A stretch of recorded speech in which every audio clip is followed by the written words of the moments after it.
내가 그들의 눈 앞에서 너희로 말미암아 나의 거룩함을 나타내리니 내가 여호와인 줄을 여러 나라 사람이 알리라. 주 여호와의 말씀이니라.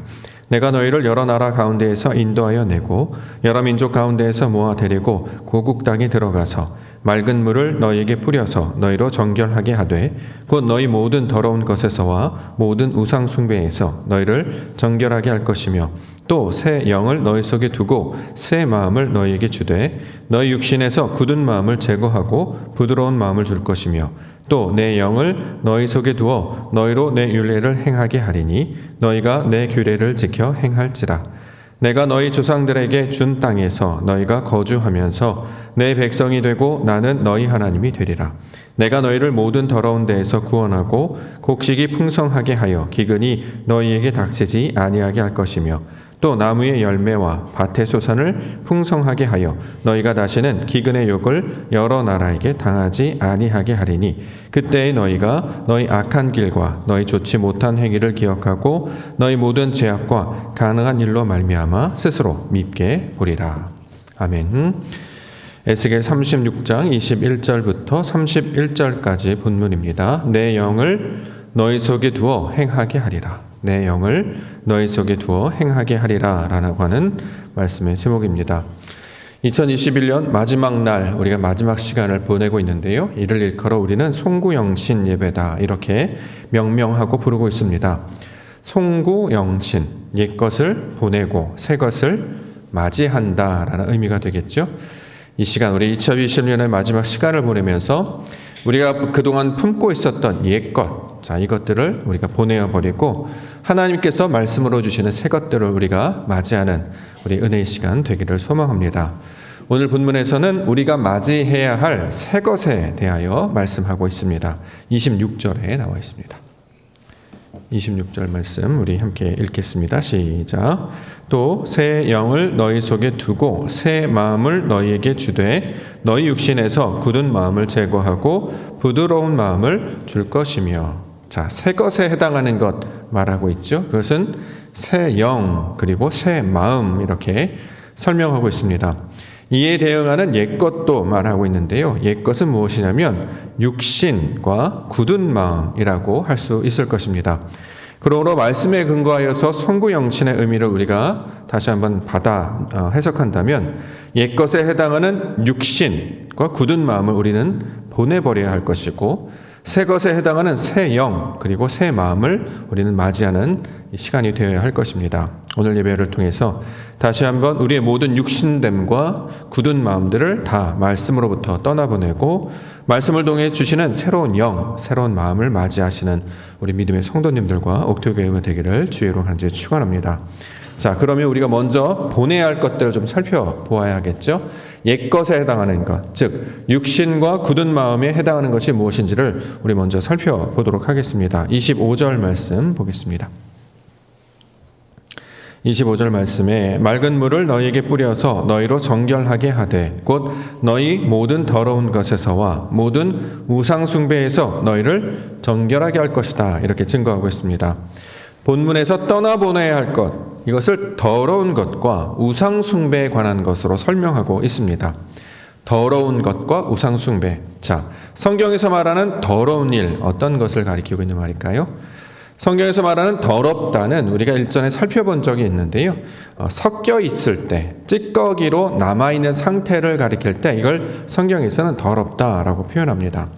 이사야 1장 21절과 22절에 보면 신실하던 성읍이 어찌하여 창기가 되었는고 정의가 거기에 충만하였고 공의가 그 가운데 거하였더니 이제는 살인자들 뿐이로다. 내 은은 찌꺼기가 되었고 내 포도주에는 물이 섞였도다 이렇게 증거하고 있습니다. 자, 찌꺼기가 된 상태, 섞이게 된 상태 이거를 더러운 이미지로 사용하고 있는 것입니다. 무엇이 더럽냐라는 거죠. 뭐가 잘못된 것일까요? 성경에서 말하는 더럽다의 중심은 예루살렘 성을 가리키고 있는 말입니다. 다시 말해 하나님이 임재하시는 거처, 하나님이 임재하시는 장소를 가리켜서 그 예루살렘이라고 이야기하는데 그 예루살렘 안에 더러운 것들이 섞여져 있고 찌꺼기로 남아있다라는 거죠. 성경에서 말하는 하나님의 거처 예루살렘은 장소를 가리키는 말이 아니라 우리 마음의 상태를 가리키는 말이었죠. 다시 말해 우리 마음 안에 하나님의 것이 아닌 것이 섞여져 있고 찌꺼기로 남아 있습니다. 그래서 이것을 더럽혀졌다, 우상 숭배한다 이렇게 말하고 있는 것이죠. 따라서 성경에서는 이렇게 두 개의 것이 놓여져 있고 섞여져 있는 것을 가리켜서 두 주인을 섬기는 것과 똑같다 이렇게 표현하고 있습니다. 마태복음 6장 24절에 한 사람이 두 주인을 섬기지 못할 것이니 혹 이를 미워하고 저를 사랑하거나 혹 이를 중히 여기고 저를 경히 여김이라. 너희가 하나님과 재물을 겸하여 섬기지 못한다 이렇게 증거하고 있습니다. 자, 두 주인을 섬기고 있는 상태다라는 거죠. 자, 하나님께서는 이스라엘을 거룩한 백성으로 불러주셨습니다. 그래서 그 거룩한 백성을 가리켜서 예루살렘 성이라고 부를 때 특별히 붙이신 명칭이 하나 있었죠. 그것은 바로 시온의 딸 이렇게 불렀습니다. 남편을 맞이하는 거룩한 신부처럼 단장하며 꾸미며 그 남편만을 기다리는 자로 시온의 딸이라고 이야기하고 그 시온의 딸을 향하여서 헵시바, 뷸라 이렇게 부르기도 했다는 거죠. 다른 것을 가리키는 말이 아니라 이스라엘 백성들을 가리키는 말이었고 그들의 심령 가운데 나타난 마음을 향하여 부르시는 하나님의 이름이었습니다. 그러므로 이스라엘은 다시 말해 하나님의 백성들은 오직 하나님만을 주인으로 섬기며 따라야 했습니다. 다시 말해 하나님께서 우리의 남편이시며 우리의 주인이 되는 것이죠.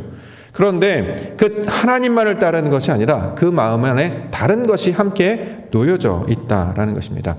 그래서 더럽혀졌다, 우상을 숭배한다, 다른 말로는 간음하는 것으로도 이렇게 묘사하고 있습니다. 이스라엘의 주인은 하나님이시죠. 그런데 하나님이 주인이라고 말은 하면서 실제로 그가 우리 가운데 주신 말씀을 따르지 않고 있었습니다. 그러면 다른 것을 또 하나 섬기고 있다는 말인데 그 다른 것은 무엇을 가리키는 말인가? 성경에서 보면 우상 숭배를 이렇게 설명하고 있죠. 우상 숭배는 다른 것을 가리키는 말이 아니라 바로 나 자신을 가리키고 있는 말입니다. 하나님이 아닌 다른 것을 섬길 때 그걸 우상이라고 말하고 그 우상의 본체, 본질은 어떤 특별한 다른 신을 가리키는 말이 아니라 내가 나의 마음이 자신이 그 하나님의 보좌에 앉아서 판단하고 일을 생각하는 것을 우상이다 이렇게 말하고 있는 거죠. 그래서 이것을 간음이다 이렇게 얘기합니다. 하나님을 섬기는 백성이 되어야 되는데 여전히 내가 주인이 되어서 내가 마음에 판단하고 내 뜻대로 감당하는 것, 이것을 성경에서는 더럽혀졌다, 우상을 숭배한다 또는 간음한다 이렇게 말씀하고 있습니다. 그러면 이 시간에 우리가 떠나보내야 될 옛것은 무엇인가? 내 중심에 놓여져 있던 나 자신, 여전히 육신 가운데 속해 있는 내가 주인 되는 모든 시도와 노력들을 다 이 시간에 옛것으로 여기고 떠나보내야 한다라는 것입니다. 왜냐하면 내가 주인이 된 상태를 가리켜서 성경에서는 육신됨이라고 말하고 있기 때문입니다. 자, 육신을 따르는 상태, 여전히 본성을 따르는 상태, 그래서 마음이 완악하고 목이 곧은 상태, 이걸 성경에서 뭐라고 표현하죠? 우리가 출애굽기의 내용을 살펴보면서 한번 살펴봤습니다. 이 육신된 상태를 가리켜서 애굽이라고 말한다는 거죠. 애굽의 상태를 자신이 마음에 완악하여 목이 곧고 자신이 주인이 되어서 사는 상태를 성경은 애굽이라고 말하고 이 애굽의 상태에서 벗어나는 것을 출애굽이라고 이야기한다는 거죠. 그래서 우리가 그동안 출애굽기를 살펴봤지 않습니까? 이스라엘이 애굽에서 노예로 살고 있었습니다. 430년 동안 바로의 지배하에 놓여져 살고 있었습니다. 바로의 지배 아래 살고 있었다는 것은 특정한 어떤 통치자를 따르는 것이 아니라 육신된 소욕과 그 육신된 마음을 따라 살던 그런 상태를 가리키고 있는 말이죠. 이사야서 31장 3절에 보면 애굽은 사람이요 신이 아니며 그들의 말들은 육체요 영이 아니라 여호와께서 그의 손을 펴시면 돕는 자도 넘어지며 도움을 받는 자도 엎드려져서 다 함께 멸망하리라. 자, 이스라엘이 애굽에서 육신의 상태로 놓여져 있어서 마치 바로의 생각과 똑같은 상태로 머물러져 있었다라는 것입니다. 하나님께서 모세를 보내셨어요. 그들을 구원하시기 위해서 모세, 말씀의 사람이라고 하는 사람을 보내주셨죠. 그래서 어떻게 했느냐? 바로에게 내 백성을 보내라 이렇게 명령하셨단 말입니다. 그런데 바로의 반응은 어떻게 했느냐? 나는 너의 백성을 보내지 않을 것이다. 그 이유는 여호와를 알지 못하기 때문이다. 그래서 모세의 말을 거절했던 거죠. 근데 놀라운 것은 바로만 거절한 것이 아니라 실제로 히브리 백성들도 애굽을 나오는 것을 거절했습니다. 왜 우리를 더 힘들게 하느냐? 하나님께 나아가 제사를 드린다는 것이 우리에게 무슨 의미냐? 그저 우리의 손을 조금 돕는 일만 편하고 우리의 육신이 편한 것을 원할 뿐이지 우리가 바로의 눈을 피해서 저 멀리 알지도 못하는 땅으로 나아간 것은 우리는 거절하겠다라고 해서 받아들이지 않고 있었던 것입니다. 여전히 하나님의 말씀을 듣지도 받지도 않는 상태. 자, 이것을 애굽의 상태로 묘사하고 있는 것이죠. 왜 그렇습니까? 그들은 430년 동안 하나님을 알지 못하는 왕의 지배 아래에서 놓여져 있었기 때문입니다. 다시 말해 말씀을 따르는 것이 무엇인지를 전혀 알지 못하고 있었다는 거죠. 우리가 이제 실제로 육체적으로 보는 것도 애굽이라고 하는 땅은 나일강이라고 하는 이 수원이 있어서 자신이 수고하고 노력하면 얼마든지 먹을 것을 구할 수 있는 환경이었습니다. 더군다나 그들이 보았던 것은 거대한 피라미드였고요. 또 그들이 건축하는 것은 비돔, 그다음에 람셋이라고 하는 국고성, 거대한 축적할 수 있는 커다란 창고들이었습니다. 양식을 비축할 수 있었고 먹을 것을 비축할 수 있었다라는 거죠. 자기가 수고하고 노력하면 얼마든지 먹을 수도 있었고 마실 수도 있었고 입을 수도 있었단 말입니다. 열심히 수고하고 노력하면 내 뜻대로 원하는 것을 가질 수 있는 것들이 애굽의 상태였기 때문에 사람들은 여전히 자신의 눈에 보이는 것, 세상에서 말하는 그것들을 쫓아 살고 있었다라는 거죠. 이것을 가리켜서 성경은 육신된 상태다 이렇게 얘기합니다. 왜냐하면 하나님의 백성들은 육신의 소욕을 따라 살도록 부르시는 것이 아니라 말씀을 따라 살도록, 영을 따라 살도록 했다는 거죠. 이 세상에서 보여지는 것, 이 세상에서 사람들이 구하는 그것들을 구하고 그것들을 바라며 사는 것이 아니라 세상에는 보이지 않지만 하나님께서 주시는 참된 가치를 따르며 살도록 불러주셨다는 것입니다. 그런데 이걸 다 잃어버리고 살고 있었다는 거예요.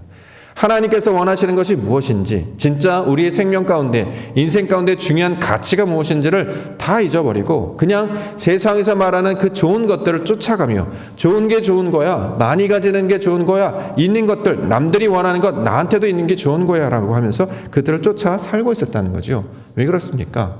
좋은 것이 무엇인지 몰랐다라는 거예요.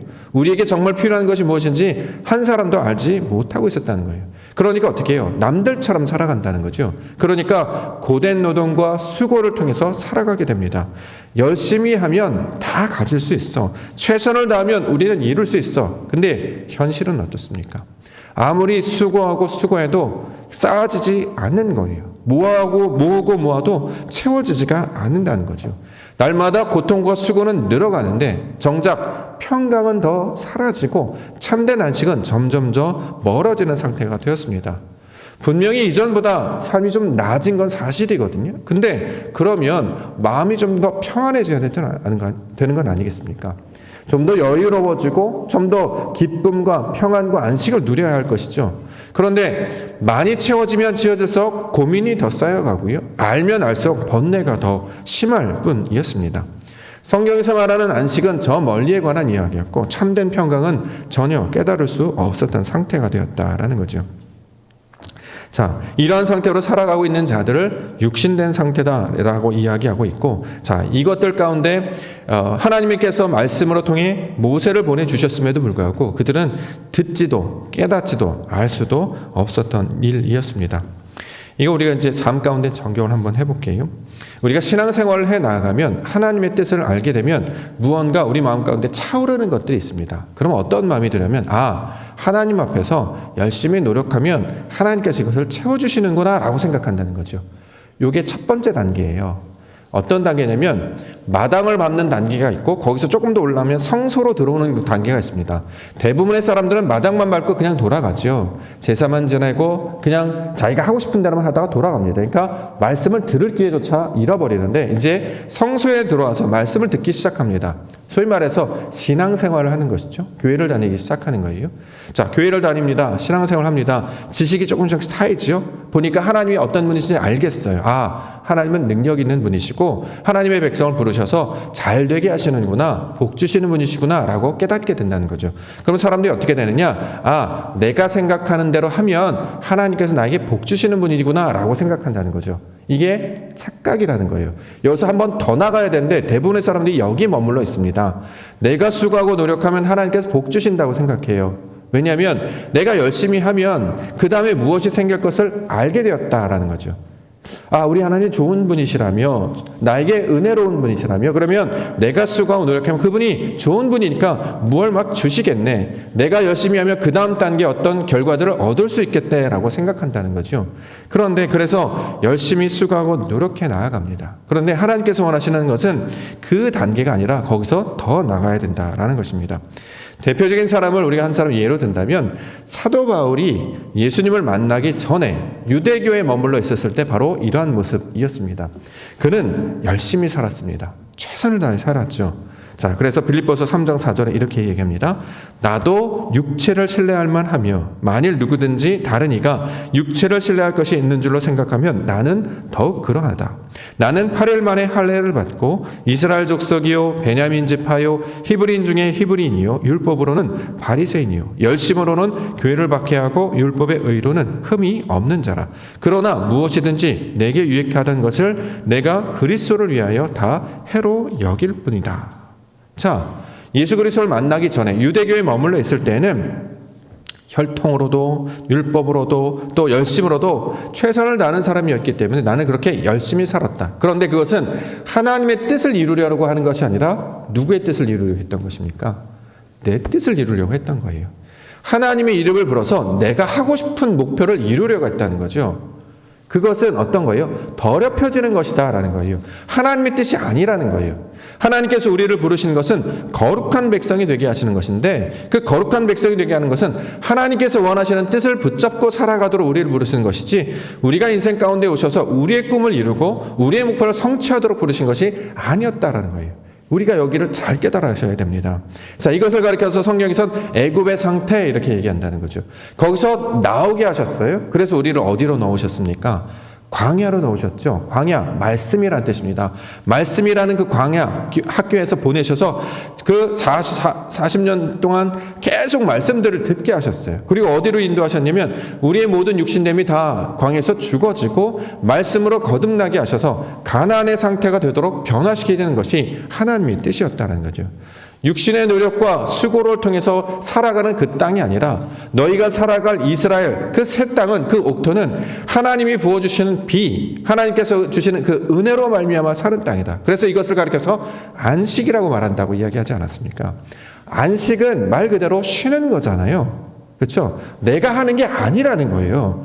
이 세상에 우리가 생명을 주시고 호흡을 주신 것은 네가 최선을 다해서 열심히 해서 무언가를 이루라고 이 땅 가서 생명을 주신 것이 아니라, 먹을 것과 마실 것과 입을 것은 내가 책임질 거니까, 너에게 있어야 될 건 내가 다니까 너희는 뭘 구해요? 하나님의 나라와 그의 뜻을 구하라고 우리 가운데 보여내 주셨다는 거죠. 그럼 우리가 생명을 가지고 이 땅 가운데 살아가는 것은 하나님의 나라가 무엇인지, 그의 뜻이 무엇인지를 깨닫고 발견하여서 이루는 것이 우리가 목표가 되는 것이지, 세상 가운데 이름을 내고, 오늘도 연말 시상식 여러 가지 있더라고요. 보면 상 받으면 하나님께 영광을 돌립니다. 좋은 말이죠. 좋은 말입니다. 근데 그러라고 보내주신 것이 아니에요. 세상 가운데 너의 이름을 내라고 주신 것이 아니었다는 거죠. 하나님의 뜻을 아무것도 모르면 우리의 이름을 백날 난자, 그건 다 헛된 것이다라는 것입니다. 사람의 것은 다 잃어버리고 사라지기 마련이기 때문입니다. 그러므로 사도 바울은 예수 그리스도를 만나고 나서 자기에게 있던 모든 열심은 다 아무것도 아니었고 그것은 올바른 지식이 아니었다라고 고백하고 있습니다. 로마서 10장 2절부터 3절 말씀에 보면, 내가 증언하노니 그들이 하나님께 열심히 있으나 올바른 지식을 따른 것이 아니니라. 하나님의 의를 모르고 자기 의를 세우려고 힘써 하나님의 의에 복종하지 아니하였느니라. 자, 내 뜻을 이루고 내 이름을 내고 내 목적을 내면 이걸 바벨이라고 이야기합니다. 맞죠? 도시를 쌓고 탑을 쌓은 거, 그게 바벨이잖아요. 하나님의 뜻을, 바벨, 섞였다, 혼잡하다 이런 뜻이잖아요. 자, 이건 하나님께서 더럽혀진 것이다라는 것이죠. 하나님께서 우리에게 원하시는 것은 다른 것이 아니라, 그 예수님께서 공생에 시작하셨을 때 광야에서 사탄에게 시험 받아서 하셨던 말씀, 다만 하나님을 경배하고 그를 따르는 일을 하시는 것이 우리가 인생 가운데 해야 될 목적이 되어야 된다라는 것입니다. 이게 바로 하나님께서 우리 가운데 보내주고 있는 말씀이다라는 거죠. 육신의 상태에 머물러 있는 자들은 어떤 일을 하냐면 하나님께서 보내신 모세의 목소리를 듣지 않아요. 잘 깨달으셔야 됩니다. 하나님께서 모세를 보내셨습니다. 왜 보내셨을까요? 모세의 명령을 따르는 게 아니에요. 모세를 통해 주시는 그 말씀을 따르라는 거죠. 하나님의 말씀으로 그걸 듣고 아버지의 뜻을 이루게 하시는 것이 하나님의 목적이었습니다. 그런데 하나님의 뜻을 이루기보다 대부분의 사람들은 자신의 뜻을 이루려고 합니다. 그래서 교회에 모여요. 세상에서 이루지 못한 것을 교회에서 이루려고, 자신의 뜻을 이루려고 교회에 와서 그 일을 하려고 한다는 거죠. 그런데 그것들은 어떻게 해요? 더럽혀진 일이기 때문에 다 망해버립니다. 그럼 모임도 흩어지고요, 사람의 일도 다 무너져 버립니다. 이걸 우리가 깨달아야 된다는 거죠. 2021년도에 우리가 보내야 될 것들이 뭐냐면, 사람의 수고와 노력을 행했던 모든 일들을 다 떠나보내야 된다는 것입니다. 교회라는 모임은 세상의 모임과 구별된 모임이에요. 사람의 노력과 사람의 의도와 사람의 행동으로 사람의 일들이 나타난 그 모임을 교회라고 부르지 않습니다. 그건 사람들의 모임이라고 부르죠. 교회는 하나님께서 부르신 자들의 모임이라는 거예요. 하나님의 말씀으로 완전히 변화되어서 내 것은 다 사라지고 구속한 주만 모이는 그 사람들만 모이는 거예요. 그래서 우리의 모임은 그리스도를 머리로 한다고 하지 않습니까? 그런데 그리스도를 머리로 하지 않고 내가 머리가 되어서 살려고 했던 사람들이 여전히 남아있다는 거죠. 이걸 떠나보내야 됩니다. 그렇기 때문에 성경에서 세례 요한이 나중에 죽게 되죠. 왜 어떻게 죽습니까? 목이 잘려 죽습니다. 이건 그냥 이야기로 받는 것이 아니라 의미가 있는 말이에요. 세례 요한은 예수 그리스도께서 오실 것을 예비하는 사람이었습니다. 율법의 완성. 예수 그리스도가 이 땅 가운데 오셨을 때 그는 회개의 세례를 전하는 자였어요. 그의 역할이 다 끝나니까 어떻게 됩니까? 목이 잘려 죽게 되죠. 이건 사람이 죽는 이야기로 들으면 신화나 그냥 성경 이야기, 스토리가 되는데, 이건 의미로 받으셔야 되는데, 내가 머리됨이 죽어지고 그리스도가 나의 주인됨을 가리키고는 상징으로 우리는 받아야 된다라는 것입니다. 우리가 2021년도에 했던 것들 한번 돌이켜 보시죠. 우리가 했던 건 무엇을 목적으로 하셨습니까? 하나님께서 그걸 하라고 요청하셨습니까? 하나님께서 기뻐하실 걸 기대하면서 하셨습니까? 그게 아니라면 아무런 모인 것이, 모든 것이 무익하고 헛된 일이 될 수밖에 없다라는 거죠. 전도서에 보면 솔로몬이 이야기하지 않습니까? 지혜와 모든 지식을 가장 많이 담은 최고의 지혜자, 최고의 일을 가장 많이 한 최고의 능력자가 인생의 말년에 자기의 고백을 이렇게 해요. 내가 글도 많이 쓰고 책도 많이 피고 많은 일들을 다 경험을 해봤는데 결론은 뭐냐? 헛되다예요. 사람이 하는 일은 헛되다예요. 내가 뭔가를 쌓을 수 있다고 생각했는데 아무런 쌓은 것이 없었다.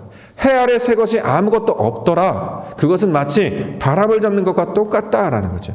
인생 가운데 보내준 참된 뜻은 내가 인생 가운데 이 땅에서 뭘 이루려고 하는 것이 아니라 하나님을 섬기고 다만 그를 기억하며 나아가는 것이 인생의 본분이다. 그래서 때를 따라 돕는 은혜를 경험하면서 슬플 때가 있고 기쁠 때가 있고 꽃이 필 때가 있고 질 때가 있으면 아파할 때는 아프고 기쁠 때는 즐거워하고 하나님이 주신 인생과 기쁨 가운데 그것들을 누리며 하나님의 뜻이 무엇인가를 발견하며 사는 인생이 되는 것, 이게 원래 하나님의 목적이었음을 깨닫는 것이다. 이걸 우리 가운데 설명하고 있는 것입니다.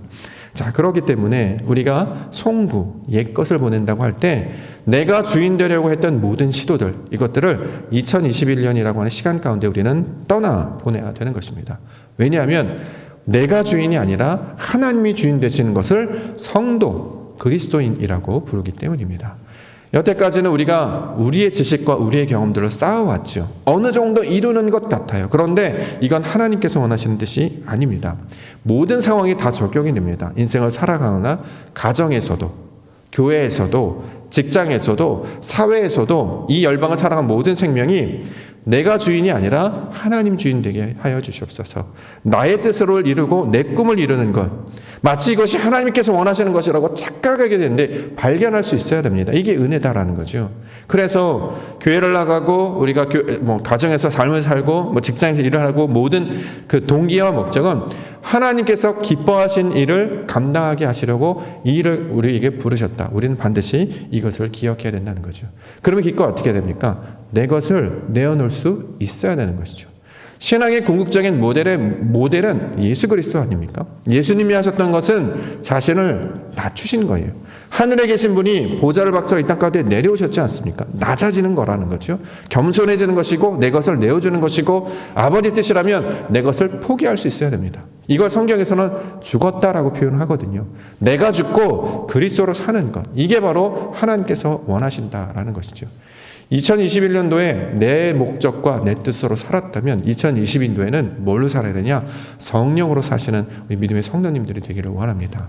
내가 주인이 되어서 내 뜻대로 살았다면 하나님 이것을 십자가에 다 못 박아 보내버리고 2022년도 성령으로 깨어있고 성령으로 기뻐하고 성령을 헌신하게 하여 주시옵소서. 이렇게 기도 가운데 나아가는, 그래서 내 모든 것들을 내어놓는 시간이 되기를 원합니다. 자, 송구영신이라는 말이 어디서 유래가 됐는가를 좀 살펴봤어요. 그런데 원래 유래가 된 근본이 있다고 하더라고요. 송구영신은 송고영신이 원래 원문이라고 합니다. 무슨 뜻이냐면 옛날의 관리가 있고 새로운 관리를 맞이하서, 그러니까 옛 관리를 떠나보내고 새로운 관리를 맞이한다, 이런 뜻이에요. 이게 성경적으로 풀어도 의미가 있다고 생각합니다. 옛 관리는 누굽니까? 내가 옛 관리잖아. 내가 관리하고 내가 모든 것을 다스리고 지배해야 하는 거예요. 자, 이걸 어떻게 해요? 보내버리고 새로운 관리, 내가 주인이 아니라는 거예요. 자, 내 머리 대신 그리스도께서 나의 주인 되심을 기억하여 그가 기뻐하신 일을 할 수 있어야 되는 거죠. 그러니까 어떻게 해요? 우리는 잠잠해집니다. 내 몫을 내는 것보다 기도하게 되는 거죠. 기도는 말하는 것이 아니라 듣는 것이라고 하나님께서 가르쳐 주셨기 때문에 내 말을 더 많이 해서 큰 소리를 해서 주시옵소서, 안 하면 큰일 날 겁니다, 이게 아니라 잠잠한 목소리로 듣고 들을 때에 그의 음성을 내 심령 가운데 깊이 새겨서 정말 저 심령 가운데 깊이 속에 있는 그 동기가 나의 뜻이 아니라 하나님께서 원하시는 것이었군요 라는 것을 깨닫는 은혜가 있기를 원합니다. 그래야 변화되지 않겠습니까? 그래야 우리가 2000년도와 2021년도의 모습이 조금씩 성장하고 바뀌고 처리되는 것처럼 신앙도 그렇게 조금씩 변하면서 우리가 깊어지고 성장하지 않겠습니까? 내 것을 내려놓는 연습. 놀랍게도 그 일을 시작할 때에 하나님께서 일하시는 줄 믿습니다. 그 놀라운 은혜를 경험하시기를 원합니다. 자, 이렇게 옛것을 보내는 그 자리에 하나님께서는 새 것을 맞이하라 이렇게 설명하는데요. 오늘 본문에서 새 것은 새 영, 새 마음이다 이렇게 설명하고 있습니다. 26절과 27절 우리 다시 한번 보겠습니다. 26, 27. 또 새 영을 너희 속에 두고 새 마음을 너희에게 주되 너희 육신에서 굳은 마음을 제거하고 부드러운 마음을 줄 것이며 또 내 영을 너희 속에 두어 너희로 내 율례를 행하게 하리니 너희가 규례를 지켜 행할지라. 자, 새 영, 새 마음, 이거 성경에서 말하고 있죠. 성경에서 말하는 새 것은 무엇을 가리키는 말이라고요? 새 것. 해 아래 새 것은 없다고 했어요. 그런데 왜 새 것을 말하죠? 성경에서 말하는 새 것은 무조건 하나님의 것입니다. 그렇죠? 그래서 하나님의 것, 그러니까 새 영은 하나님의 영을 가리키는 말이고 새 마음은 하나님의 마음을 가리키는 말입니다. 여기서 말하는 새는 이 땅에 없는 것을 가리키는 말이 되겠죠. 그래서 새 것이라고 하는 거예요. 해 아래 새 것이라고 하는 건 뉴를 말하는 게 아니죠. 이 땅에서 있는 건 뉴가 아니라 그냥 발견해내는 거잖아요. 원래 있었던 건데 우리가 모르고 있다가 발견하는 것이지 진짜 새 것은 아니라는 거예요. 성경에서 말하는 진짜는 이 피조 세계에서 나타난 그것이 아닌 것을 새 것이라고 이야기한다는 거예요. 그걸 하나님의 것, 진리, 이것을 새 것이다 이렇게 이야기하는 거죠. 즉 자신의 지식에서 벗어나서 하나님의 말씀을 받고 내 마음에서 벗어나서 아버지의 마음을 품는 것, 이것을 부드러운 마음 이렇게 번역하고 있습니다.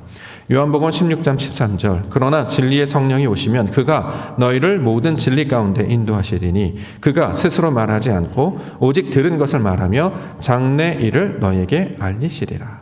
자, 영, 새 영, 하나님의 영이죠. 거룩한 영이죠. 그가 우리 가운데 오시면 진리 가운데 우리를 인도하십니다. 진리, 진짜라는 거 아닙니까? 이전에 있었던 것들은 내 생각들이었다는 거잖아요.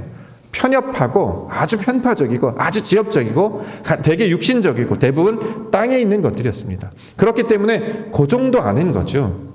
이 정도 알고 그 정도 압니다. 근데 진리의 성령이 오시면 하나님의 것을 알게 하시기 때문에 모든 것을 깨달을 수 있는 눈이 우리 가운데 가르쳐주고 있습니다. 우리 한번 적용을 해보죠. 우리가 삶을 살아가면서 어떤 상황을 맞이하지 않습니까? 그러면 우리 성도님들은 어떻게 반응하십니까? 저희 시대 때는 어떻게 반응하냐면 혈액형대로 반응 굉장히 유행했습니다. A형대로 반응하고 O형대로 반응하고 B형대로 반응하고. 근데 요즘 청년들, 요즘 사람들은 혈액형 얘기 잘 안 하더라고요. 뭐 얘기해요? 다 MBTI 얘기해요. 뭐 E다, I다, 뭐 외향적이다, 내성적이다, 생각형이다, 활동형이다 말해서 이렇게 얘기하더라고요. 사람의 본성을 가지고 이것들 대응하는 걸 가리키고 있는 말이죠. 어떤 사건이 벌어지거나 상황이 벌어지면 가장 먼저 내가 가지고 있는 원래 기질, 땅에서 태어나 원래 기질을 가지고 대응합니다. 자, 이게 원래 방식이었다라는 거죠. 그런데 이렇게 반응하지 말고 어떻게 반응해요? 하나님이 주신 말씀으로 반응하는 것을 새 마음, 하나님의 마음, 새 영 이렇게 이야기하는 거. 사도 바울은 이것을 진리를 따르는 것이다 이렇게 이야기합니다. 자, 지금 에스겔서 말씀을 보고 있는데요. 우리가 새벽 말씀으로도 계속 보고 있습니다. 에스겔. 자, 예루살렘이 무너졌다는 뜻이고 이스라엘이 바벨론 포로로 끌려와 있는 상태다라는 거죠. 자, 왜 무너졌습니까? 이스라엘의 외망이 있죠. 외부에서 바벨론이 공격했기 때문입니까? 이방인들이 침략했기 때문입니까? 아니었죠. 이들이 무너졌던 이유는 그들의 죄악 때문이었고 그들의 악행 때문이었습니다. 이것을 외부에서 원인이 아니라 내부에 있었다는 거예요. 사람들은 어떤 일을 할 때 항상 뭐라고 얘기했냐? 상황 때문이라고 얘기해요. 외부에서 벌어졌기 때문에 이야기해요. 내가 아니라 다른 것에서 항상 원인을 찾으려고 한다는 거죠. 자, 저 사람이 나를 힘들게 하기 때문에, 저 사람이 나를 속였기 때문에, 저 사람이 나를 넘어뜨렸기 때문에, 상황이 힘들기 때문에, 주변이 어렵기 때문에 항상 모든 원인을 바깥에서 찾으려고 해요. 그런데 하나님께서는 모든 원인은 바깥에 있는 것이 아니라 우리 안에 있다라고 얘기하는 거예요. 왜 그러냐면 우리가 진리의 말씀을 온전히 붙들고 있었으면 흔들리지 않았을 텐데 우리 마음이 말씀에 딱 부착되어 있고 하나님께 결합되지 않으니까 어떻게 해요? 세상의 것들에 미혹당해서 그를 쫓아가게 된다는 거죠. 그렇다더라, 저런데 그렇게 해야 좋대, 이걸 쫓아간다는 거죠. 자, 모든 생명을 주관하시는 분은 우리는 하나님이라고 이야기하면서 항상 방법은 어떻게 따라가냐면 그럼 하나님께 의지하는 것이 아니라 사람들의 몫을 자꾸 따라간다는 거예요. 아니, 그렇게 해서 나으면 괜찮은데 결국 나은 것이 아니라 어떻게 해요? 혈루병 여인처럼 모든 가지고 있는 재산을 다 허비하고 병만 더 심해졌다라고 이야기한다는 거죠. 그 상태와 똑같은 모양이 되고 있습니다. 즉 하나님께서 원하시는 뜻을 따르지 아니하고 사람의 방식을 따르게 되면 무너진다라고 한다라는 거죠. 이것을 가리켜서 성경에는 육신을 따르는 자는 망하게 될 것이다 이렇게 얘기하고 있습니다. 자, 하나님이 주인이 아니라 육신을 따르는 자는 어떻게 됩니까? 내가 주인이 되니까 내가 가지고 있는 지식과 경험 가운데 모든 걸 판단하니까 무너질 수밖에 없게 되는 거죠. 우리가 그렇게 똑똑하지 않잖아요. 우리가 그렇게 힘 있지 않습니다. 그렇게 체력이 좋지도 않고요. 막 그렇게 뛰어나지도 않아요. 자, 그런데 자꾸 그걸 의지하다 보니까 넘어질 수밖에 없는 거죠. 거기에 의지하지 말고 하나님을 따르라, 아버지를 따르라 늘 이야기하고 있습니다. 로마서 8장 5절부터 8절. 육신을 따르는 자는 육신의 일을, 영을 따르는 자는 영의 일을 생각하나니 육신의 생각은 사망이요 영의 생각은 생명과 평안이니라. 육신의 생각은 하나님과 원수되나니 이는 하나님의 법에 굴복하지 아니할 뿐 아니라 할 수도 없습니다. 육신에 있는 자들은 하나님을 기쁘시게 할 수 없느니라. 육신에 있는 자들, 내가 가지고 있는 지식과 경험으로 반응하는 것을 가리키고 있는 말입니다. 자, 이제는 그렇게 하지 아니하고 어떻게 해요? 영을 따르라는 거예요. 하나님을 따르라는 말이 되겠죠. 그가 주신 말씀을 따르라는 말씀이 되겠고, 이것을 우리 가운데 적용을 한다면 내 뜻대로 하지 아니하고 아버지 뜻대로 하옵소서라는 거예요. 내가 원래 가지고 있던 방식들이 있다면 한번 내려놔 보라는 거죠. 다른 방식으로 한번 접근해 보라고, 새로운 방식들, 하나님이 주신 감동의 능력들로 이것들을 반응해 보라는 거죠. 대부분 내가 하지 않으면 큰일 날 것처럼 생각합니다.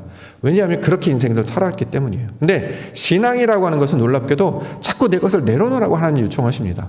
어떻게 이걸 내려놓죠? 내가 잡고 있는 줄, 이거 놓으라는 거예요, 자꾸. 그럼 떨어지잖아요. 내가 이거 꼭 잡고 있는데, 근데 성경은 뭐라고 하냐? 이거 썩은 동아줄이야, 썩은 동아줄이야 얘기하는데 이걸 계속 붙들고 있다는 거죠. 놓으면 어떻게 됩니까? 떨어질 것 같으니 우리는 밧줄을 붙들고 있는 게 아니라 하나님께서 우리를 붙들고 있기 때문에 너희는 손을 놔도 된다는 얘기예요. 그렇지 않았으면 이 땅 가운데 그냥 생명이 죽을 것이었으면 이 땅에 보내시지도 않았어요. 이미 망할 거 뻔히 아시는데요. 우리가 가진 지식과 경험 능력이 그 정도밖에 안 되는 걸 누구보다도 하나님이 잘 아시지 않습니까? 그러면 그 상황에 놓여 있다면 100% 깨지는 거 아닙니까? 그럼에도 불구하고 이 세상 가운데 보내신 것은 아버지 하나님의 뜻이 있다는 거죠. 주님께서 붙잡고 계신다는 거죠. 그래서 이렇게 연약한 자를 통해서 하나님의 영광이 무엇인지를 우리로 깨닫게 하시겠다라는 거 아닙니까? 그래서 이것을 신비, 기적, 놀라운 일이라 말한다는 거죠. 능력 있는 사람들이 잘해서 결과를 얻으면 뭐 그만큼 좋은 일입니다. 그렇죠? 그런데 성경은 그것을 감동이라고 말하지 않고 정말 연약하고 능력이 없고 부족한 자를, 그 가장 적은 자를 사랑하심으로 말미암아 선택하여 그들이 전혀 그럴 수 없는 중에 믿음으로 하나님을 알고 깨닫게 되기 때문에 이게 정말 놀라운 일이 되지 않겠습니까? 이것을 세상 가운데 선포하게 하시려고 하나님의 백성들을 불러주셨다라는 거죠. 그래서 2021년도를 보내고 우리가 2022년도를 맞이하는데 2022년도를 맞이하면서 교회 선언을 성령으로 잡은 것입니다. 2021년도 주제가 무엇이었습니까? 진리였죠. 진리로 예배하고 진리로 사랑하고. 자, 그렇게 진리로 나아가는 진리가 우리의 주제였습니다. 그런데 2022년의 주제는 성령입니다. 성령으로 깨어있는 성도와 교회가 되게 하여 주시옵소서. 여기서 성령으로 깨어있다라고 하는 말은 우리가 가지고 있는 것을 깨어보시다라는 뜻도 되고요. 깨닫다라는 말도 됩니다. 내가 가지고 있는 것을 깨어버리셔야 돼요. 껍데기를 깨어버리셔야 돼요. 원래 가지고 있던 틀을 깨어버리셔야 돼요. 이걸 뭐 세상의 문학으로도 되게 많이 설명하고 있고 철학에서 설명하고 있고 심지어는 무슨 어떤 윤리나 물리학이나 화학 이런 같은 걸로도 설명하고 있습니다. 껍질을 깨야 생명이 나오는 것처럼 내가 가지고 있는 인식의 틀을 깨어야 하나님을 깨달을 수 있기 때문에 그렇습니다. 그래서 깨어있다라는 표현 또는 잠자는 것 상태가 아니라 정신이 들어있는 상태, 정신 차린 상태, 이걸 깨어있다라고 얘기하기 때문에 성령이 있는 자들을 성경 산자로 말하기 때문에 상자가 되게 하여 주시옵소서. 이것이 우리 가운데 주시는 첫 번째 교회 선언입니다. 두 번째 주시는 교회 선언이 성령으로 기뻐하는 교회인데요. 하나님의 뜻을 내 뜻으로 삼는 것이 기쁨의 내용입니다. 우리가 생각하는 세상에서 말하는 유쾌하다, 즐겁다, 소위 말하는 어떤 쾌락적인 어떤 만족을 기쁨이라고 얘기하지 않고 성경에서 말하는 기쁨은 하나님의 뜻이 내 뜻이 된 거예요. 이걸 기쁨이라고 이야기한다는 거죠. 다른 말로는 사랑이라고 표현하기도 합니다. 아버지의 뜻이 땅에 이루어졌습니다. 아버지의 뜻이 내 안에 이루어져서 나도 똑같은 마음을 품고 있어요. 이걸 성경에서는 기쁘다라고 이야기한다는 거죠. 아버지 입과 내 입이 딱 맞아 떨어져요. 이게 기쁨이 되는 것이고 사랑이 되는 거죠. 그래서 성령으로 기뻐하는 교회가 되게 하여 주시옵소서. 그럼 우리는 무슨 말을 합니까? 내 말을 하는 것이 아니라 아버지 말을 하기 시작해요. 하나님께서 기뻐하는 말을 하기 시작하고 하나님 나라의 큰 일들을 말하기 시작한다는 거죠. 그러면 내가 원하는 내가 꿈을 말하는 것이 아니라 하나님께서 원하시는 그 일들을 말하는 자가 된다라는 것입니다. 우리가 자녀들에게 이런 일들을 이야기할 수 있어야 되잖아요. 하나님께서 원하시는 것이 무엇인지, 아버지께서 기뻐하시는 것이 무엇인지 이런 것들을 말할 수 있어야 되겠죠. 그래서 저는 가장 좋은 예로 옥토교회를 예를 참 많이 듭니다. 옥토라는 이름이 참 많은 의미와 상징들을 가지고 있어요. 좋은 땅이라는 거죠. 무엇이 좋은 땅입니까? 말씀으로 사는 땅이 좋은 땅이고 은혜로 사는 땅이 좋은 땅이고 젖과 꿀이 흐르는 땅이 좋은 땅이고 세상의 지식과 철학과 경험이 아니라 진리로 살아가는 땅이 좋은 땅이라는 거죠. 그렇게 우리의 마음을 하나님의 것들로 바꾸어 주십니다. 그래서 옥토라고 부르고 이걸 히브리어로 에덴이라고 부른다는 거죠. 기쁨이란 뜻이에요. 이삭이라고 부르기도 하죠. 기쁨이라는 거예요. 우리 마음이 아버지께서 말씀하시는 좋은 땅이 되니까 그래서 기쁘다라는 거예요. 언제 기쁘냐? 하나님의 것이 내 안에 들어왔을 때. 이것을 성령으로 이야기합니다. 이렇게 기뻐하는 자는 어떻게 합니까? 헌신할 수밖에 없다는 거죠. 자, 교회의 일은 세상의 일과 좀 달라야 되지 않겠습니까? 세상의 일은 인정받거나 뭔가 이렇게 바라는 것이 있어요. 그러니까 내가 뭔가를 받기 때문에 일을 하죠. 그것이 뭐 보수가 됐든 인정이 됐든 명예가 됐든 그래서 세상 일을 합니다. 세상 일을 왜 하냐면 연습시키시는 거예요. 처음에 우리는 어렸을 때는 어떤 일을 하려고 들지 않아요. 그래서 늘 돌봄 속에 있죠. 어린 아이들은 부모들이 돌봐줘야 되는데 성인이 되거나 어느 정도 시간이 지나면 본인의 일은 본인이 하도록 합니다. 그래야 이걸 깨우치기 때문이죠. 좀 더 나아가면 어떤 보수를 받거나 인정을 받거나 이런 식으로 나아갑니다. 근데 평생 그렇게 살 수는 없는 거 아닙니까? 보수가 아니어도 인정이 아니어도 자기가 동기화가 돼서 하나님의 뜻이 내 안에 이미 내재되어 있음으로 말미암아 내 존재가 확장돼서 바뀌어 버려요. 누구의 요청이나 바람이나 인정을 원해서 활동하는 것이 아니라 내가 이미 완전한 존재가 되었기 때문에 그 존재로 말미암아 필요한 일들을 감당하는 자를 가리켜서 헌신이라고 이야기한다는 거죠. 하나님을 기쁘시게 하는 것이 아니고요. 하나님이 나의 모습과 똑같아졌기 때문에 그렇게 헌신하는 자가 될 수밖에 없는 거예요. 그래서 하나님께서 이 땅 가운데 내려오셨잖아요. 그 성품을 우리가 그대로 닮은 자가 되는 것을 헌신이라고 이야기한다는 거죠. 그래서 교회에 이것을 직분이라는 의미로 우리 가운데 주셨습니다. 교회에 여러 가지 일들을 해야 이게 공동체가 돌아가잖아요. 집안일도 일을 해야 돌아가는 것처럼 교회도 마찬가지입니다. 이게 유기적인 이 집합체이기 때문에 일을 해야 누군가 무언가를 해줘야 이게 돌아가게 돼요. 뭐 예를 들어서 뭐 간단한 일로 불을 켜는 사람이 있어야 되고 청소하는 사람이 있어야 되고 말씀을 전하는 사람, 가르치는 사람, 봉사하는 사람 많은 일들을 감당해야 된다는 거죠. 근데 그 일에 하게 된 동기가 무엇이냐? 인정이나 어떤 대가를 바라는 것이 아니라 하나님께서 그것을 우리 가운데 마음으로 주셨기 때문에, 다시 말해 하나님의 감동 때문에 이것들을 감당해 나아가는 거죠. 그래서 저희 교회에 이제 오시게 되면 보통 이제 한 1년 정도는 예배만 충분히 드리세요. 왜냐하면 먹고, 이렇게 하나님의 말씀을 먹고 깨닫고 은혜를 누리고 잘 이렇게 이제 소위 말해 아이가 이제 돌보며 살아가는 것처럼 이렇게 잘 있다가 하면 마음에 자기도 모르게 그런 마음이 들 거예요. 우리 공간들 뭐 이렇게 딱 보면 요것 좀 누군가 하면 좋겠다 이렇게 마음에 감동이 하나님께서 이렇게 찾아오시거든요. 그 감동을 통해서 일을 해야 이게 아버지도 좋고 사람도 좋기 때문에 하나님을 기쁘시게 하는, 하나님이 주신 감동을 일하는 자가 이게 영향력이 있기 때문에 이 일들을 우리 가운데 맡겨주셨다는 거죠. 자, 이것을 우리가 시간이 되니까 이제 이게 정해놨어요. 그래서 이게 직분의 이름으로 우리 가운데 맡겨주셨는데요. 2021년도는 사실 2020년도 코로나라고 하는 것 때문에 우리가 성실하게 감당하지 못했습니다. 그렇지 않습니까? 온라인 예배 때문에 이렇게 이제 막 빼먹기도 하고요. 작년에 보니까 저는 이제 제게 성실하게 감당하려고 하는 게 이제 주일헌금 매주마다 이렇게 잘 드려가지고 52주 이렇게 도장 찍는 거 있잖아요. 저 이렇게 맨 마지막 날 성경書이렇게 펴볼 때 되게 재밌거든요. 11조를 똑같은 줄에 이렇게 딱 맞추는 거, 이거 되게 쉽지 않잖아요. 둘째 주에 내시는 분, 셋째 주에 내시는 분, 넷째 주에 내시는 분인데 언젠가부터 저는 이렇게 도장 이렇게 찍어주시면 이렇게 라인을 딱 맞춰야지 하는데 어떨 때 이렇게 위로 올라갔다가 어떻게든 까먹어가지고 그럴 때도 있고, 뭐 매주 주일헌금 이렇게 빼먹기도 하기도 하고, 그러니까 구멍이 비어 있기도 하고 뭐 이런 거 있었어요. 근데 이거를 잘 채워넣는 거. 이거는 이제 직분적으로 감당하려고 했고요. 2022년도에 저한테 주셨던 감동은 뭐였냐면, 지난번에 수요예배 때 한번 말씀드렸는데, 그때 우리가 이제 공동회의 할 때 주셨던 감동이에요. 저는 이제 뭐 주일헌금, 11조, 뭐 감사헌금, 뭐 이런 거 있으면, 그 다음에 선교헌금인데, 구제헌금을 생각을 못 하고 있었어요. 사실은. 솔직하게 고백을 합니다. 구제헌금을 이렇게 막 마음에 품고 있지 않았습니다. 그런데 갑자기 그때 공동회의 하는데 우리가 원래 정했던 액수는 이 정도인데 실제로 거두어진 게 너무 적어서 구제헌금, 2022년도에 하나님께서 그 구제헌금이라는 명목도 내가 좀 일정 정도 감당해서 내가 잘 채워 넣어야 되겠다. 뭐 많은 부분은 아니겠습니다만 이전에 생각지 못했던 일들 제가 감당을 해서 그걸 한번 좀 감당을 해보겠다. 이런 마음을 주셔서 이번 달부터 이제 시작하게 됐습니다. 12번이 또 채워가겠죠. 또 다른 일들 하고 또 이것들 잘 감당하면 또 다른 감동 주셔서 어떤 걸 채워가려고 할 텐데 그렇게 이렇게 잘 채워가는 것. 자, 이것들 감당하고자 합니다.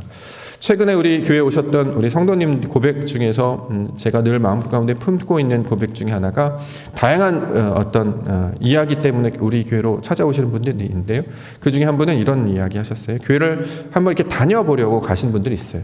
이렇게 교회에 이렇게 왔다가 급하게 예배를 드려서 이제 예배를 하는데 빈자리가 많더라. 처음에는 그냥 그런가 보다 했는데 돌아가서 보니 마음이 그게 계속 쓰인다라는 거예요. 그래서 이제 나중에 교회를 이제 저희 교회로 오셨는데 어떻게 등록을 하게 되셨습니까? 라고 말씀을 드렸더니 하나님이 그런 감동을 주셨어요. 너가 다른 건 몰라도 여기에 자리를 좀 채워라. 예배자의 그 자리를 좀 채워서 그 일들을 좀 감당했으면 좋겠다. 그래서 그분이 오셔서 그 고백하시는 게 저는 이 교회에서 자리를 채우라는 그 사명을 갖고 이 교회로 왔습니다. 이런 고백을 들었습니다. 이것도 하나님이 감동을 주셨던 일이겠구나. 이렇게 하나님께서 우리 마음을 움직이셔서 이렇게 했으면 좋겠다라는 것. 자, 이런 일들로 채워지면 이것을 우리는 헌신이라고 부른다는 거죠. 뭐 교사일 수도 있고요. 봉사위원일 수도 있고 다양한 일도 있는데 이렇게 하나님이 주시는 마음을 통해서 하나님의 어떤 영광을 나타내려고 하면 그렇게 우리는 조금씩 자라가게 될 것이요. 성장하게 될 줄 믿습니다. 그래서 2022년도에는 이런 일들 많이 있었으면 좋겠습니다. 사실 코로나 때문에 하지 못했던 일들 있었어요. 우리 예배도 온전치 못했고요. 뭐 봉사하는 거 마찬가지고, 뭐 장로님 기도하셨습니다만 우리 이웃에게 어떤 사랑을 나누는 일, 뭐 이런 것들도 사실은 많이 하지 못했습니다. 우리가 이런 걸 하려고 하는 것은 이름을 내려고 하는 것이 아니라 그만큼 우리에게 주신 복이 넘친다는 거 아닙니까? 그렇죠? 사랑이 넘치고 은혜가 넘치고 저 사람들 이렇게 풍성하다는 느낌, 이것이 있다는 거 아닙니까? 이렇게 다 채워내는 걸 보면서 그 부족한 중에도 이 어려운 중에도 그래도 역할 잘 감당해 하셨구나. 저는 그런 고백도 해요. 우리 구역장님들 모임할 때도 그 고백을 한 적이 있는데 52주 지금 이제 1년을 보내면서 결석하지 않고 지각하지 않고 성실하게 새벽 예배, 모든 수요 예배, 금요 예배 잘 감당하기 위해서 너무 감사한데 그렇게 한 것은 한 번도 아픈 적이 없다는 뜻 아니겠습니까? 그렇죠. 제가 능력 있단 말이 아니라 분명히 그때 힘들었던 적이 있었거든요. 근데도 시간이 다가오면 어떻게든 해내려고 하고 또 하고 나면 또 심각하게 두통도 막 사라지고 막 머리가 아플 때도 있고 컨디션이 안 좋을 때도 있고 하지만 또 예배 자리로 나아가야 되니까 뭐 저라고 막 늘 평안하겠습니까? 마음이 오르락내락해요. 좋을 때도 있지만 푹 떨어질 때도 있고 근데 또 예배 시간 나가야 되니까 또 나가서 하나님 어떻게 됩니까? 기도하면 또 막 마음이 풀려지게 되고 그래서 그 자리를 채울 수 있다는 게 결국 은혜였구나. 하나님의 인도하심이었구나. 내 열심과 내 뜻으로 한 건 줄 알았는데 돌아보니 하나님께서 그렇게 우리를 채워 넣으시려고 그 자리에 보내셨고 거기서 아버지 이름 부르게 하셨고 일을 감당하게 하셨구나. 이것들을 깨닫게 됐습니다. 그래서 2022년도에는 성령으로 하나님이 주신 감동으로 헌신한 우리 믿음의 성도님과 교회가 되기를 원합니다. 자, 마지막으로 주시는 말씀. 그래서 어떻게 되느냐? 결론은 다른 것이 아니고요. 십자가를 붙잡으셔야 됩니다. 우리가 어떻게 하나님의 영광을 얻을 수 있을까? 어떻게 하나님의 일을 감당할 수 있을까? 십자가를 질 수 있어야 된다는 거죠. 29절부터 31절 말씀 보겠습니다. 내가 너희를 모든 더러운 데에서 구원하고 곡식이 풍성하게 하여 기근이 너희에게 닥치지 아니하게 할 것이며 또 나무의 열매와 밭의 소산을 풍성하게 하여 너희가 다시는 기근의 욕을 여러 나라에게 당하지 아니하게 하리니 그때 너희가 너희 악한 길과 너희 좋지 못한 행위를 기억하고 너희 모든 죄악과 가증한 일로 말미암아 스스로 믿게 보리라. 이게 무슨 뜻이냐면 하나님께서 우리에게 말씀의 은혜를 주시겠다는 거예요. 성경에서 말하는 기근과 가뭄은 다 말씀과 관련이 되어 있습니다. 먹을 걸 우리 세상에서 말하는 먹을 게 없다, 돈이 없다 이런 뜻이 아니라 하나님의 뜻, 하나님의 영광을 드러내 보이시는 것을 풍성하게 하시겠다라는 거예요. 그런데 우리 가운데 풍성하게 하셨지 않습니까? 그 증거가 예수 그리스도시다라는 거죠. 그분이 우리의 열매이셨고 우리의 양식이셨고 우리의 완전 하나님이셨어요. 그래서 우리 가운데 말씀으로 하나님의 뜻을 알게 되었으니 그때부터 우리는 뭘 보게 되느냐? 우리가 미련한 자였구나, 연약한 자였구나, 내가 틀렸구나라는 고백이 된다는 거죠.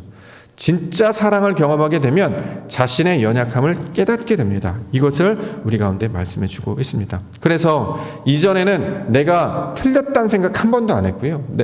잘못했다. 내가 바꿔야 된다는 생각도 한 번도 한 적이 없었거든요. 항상 바꾸는 것은 내가 아니라 다른 사람이었고 저 사람이었고 환경을 탓했는데 아버지의 사랑을 깨닫게 되면 남이 아니라 나의 문제였기 때문에 내가 바뀌려고 한다는 거죠.